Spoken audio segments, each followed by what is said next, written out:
চট্টগ্রাম শাহ আমানত আন্তর্জাতিক বিমানবন্দরের এনএসআই টিমের গোপন তথ্যের ভিত্তিতে ইমিগ্রেশন পুলিশ ইফতেখারুল আলম রনি নামে এক মানব পাচারকারীকে আটক করেছে। শনিবার রাতে বিমান বাংলাদেশ এয়ারলাইন্সের BG-147 ফ্লাইট যোগে দুবাই যাওয়ার চেষ্টা করছিলেন মানব পাচার চক্রের অন্যতম হোতা ইফতেখারুল আলম।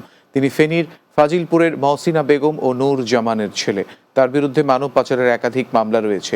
শাহ আমানত আন্তর্জাতিক বিমানবন্দরের জনসংযোগ কর্মকর্তা প্রকৌশলী মোহাম্মদ ইব্রাহিম খলিল জানিয়েছেন, চট্টগ্রাম বিমানবন্দর ইমিগ্রেশন পুলিশ ইফতেখারের বিরুদ্ধে মামলার এজাহার দাখিল করেছে। ইফতেখারুল এনএসআই কর্তৃক টপ লিস্টেড ক্রিমিনাল ছিলেন। চট্টগ্রামের সাতকানিয়া উপজেলার আওতাধীন এউছিয়া ইউনিয়ন কৃষক দলের উদ্যোগে কৃষক সমাবেশ অনুষ্ঠিত হয়েছে। রোববার দুপুরে উপজেলায় অনুষ্ঠিত কৃষক সমাবেশ ইউনিয়ন কৃষক দলের আহ্বায়ক আবু তাহেরের সভাপতিত্বে প্রধান অতিথি ছিলেন জেলা বিএনপির আহ্বায়ক কমিটির সাবেক সিনিয়র সদস্য মুজিবুর রহমান চেয়ারম্যান।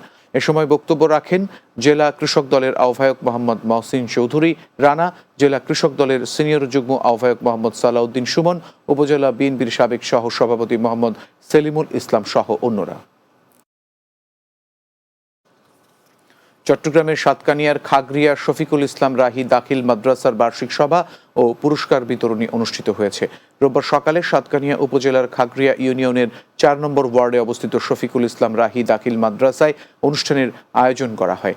এ সময় উপস্থিত ছিলেন চট্টগ্রাম আশ্রিয়া গ্রুপের ব্যবস্থাপনা পরিচালক মোহাম্মদ আক্কাস উদ্দিন, ফেস্টিভা ক্রোকারিজ স্বত্বাধিকারী MA আলম, ওমান কিং জালান গ্রুপের chairman Abdul Mannan CIP, advocate Ridwanul Haque সহ অন্যরা।